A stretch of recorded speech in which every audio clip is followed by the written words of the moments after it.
আসসালামু আলাইকুম, সবাইকে পবিত্র রমজানের শুভেচ্ছা। রমজানুল মোবারক। আশা করছি সবাই আল্লাহর রহমতে ভালো ও সুস্থ আছেন। আলহামদুলিল্লাহ, আমরাও ভালো আছি।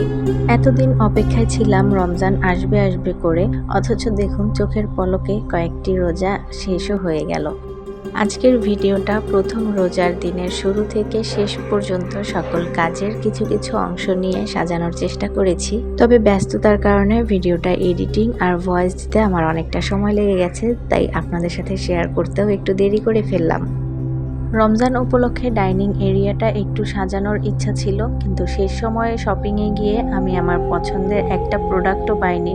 অতঃপর মন খারাপ করেই ফিরে আসতে হলো। তবে একবার যখন সাজানোর চিন্তা মাথায় এসেছে, তখন না সাজাতে পারলে মানসিকভাবে একদমই শান্তি পাচ্ছিলাম না। তারপর কিভাবে কি করা যায় সেটা ভাবতে ভাবতেই হঠাৎ করে আমার এই বোতলের দিকে চোখ চলে গেল, যেটা কিনা কিছুদিন আগেই আমি এরকম হোয়াইট কালারের বেস করে রেখেছিলাম হ্যান্ড পেইন্ট করব বলে। তো বোতল দেখেই আমি ঠিক করে ফেললাম যে এটা দিয়েই আমি আমার টেবিলটাকে সাজিয়ে নেব। কিন্তু রোজা রেখে যেহেতু অনেকটা সময় আমি এর পেছনে ব্যয় করতে পারবো না, তাই ঝটপট কিছু আঁকতে হবে। তো কি আঁকবো সেটা ভাবতে ভাবতেই মনে হলো যে হাতের কাছে যেহেতু আমার গোল্ডেন কালার রয়েছে, তো সাদার উপরে গোল্ডেনের চাঁদতারা দিয়েই আমি পেইন্টিংটা করব।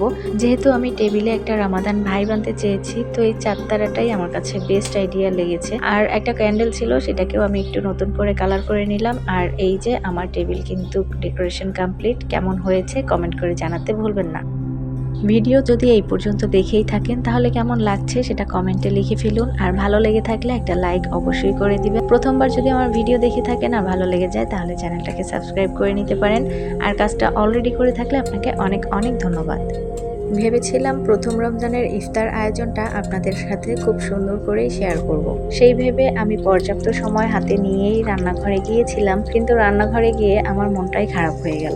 আসলে আমি বিয়ের পর থেকে সিলিন্ডার ব্যবহার করেই অভ্যস্ত, তবে এখন যে বাসায় আছি এখানে তিতাসের লাইন রয়েছে। তো অধিকাংশ সময় রান্না করতে এলেই দেখা যায় যে চুলায় আগুন জ্বলেই না, গ্যাসের প্রেশার এত কম থাকে।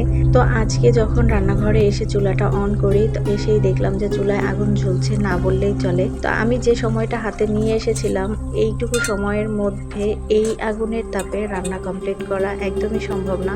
এসব ভেবে আমার ভিডিও করার মুডটাই নষ্ট হয়ে গিয়েছিল, কিন্তু কিছুই করার ছিল না। আগুন যেহেতু জ্বলছে না, আমাকে অনেকটা সময় নিয়ে এই ভাজাভুজিগুলো করতে হয়েছে। আর এগুলো শেষ করতে করতে অলমোস্ট ইফতারের সময়ও হয়ে গিয়েছিল, তাই বাকি কাজগুলো খুবই তাড়াহুড়া করে করতে হয়েছে, যার কারণে আর কিছুই ভিডিও করা হয়নি। তবে সবকিছু গোছানোর পরে টেবিলটা এভাবেই সাজিয়েছিলাম।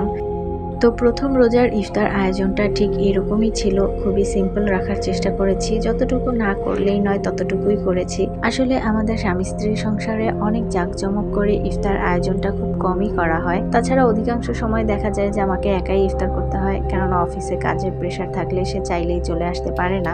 তো পরিবারের সবাই একসাথে বসে ইফতার করার যে একটা অন্যরকম মজা, সেটা এখন খুবই মিস করি। তবে কিছুই করার নেই, জীবন তো চলতেই থাকে। তো এরই মাঝেই আমাদের আনন্দগুলো খুঁজে নিতে হয়। তো আলহামদুলিল্লাহ, সবকিছু মিলিয়ে প্রথম রমজান আমাদের অনেক ভালো কেটেছে।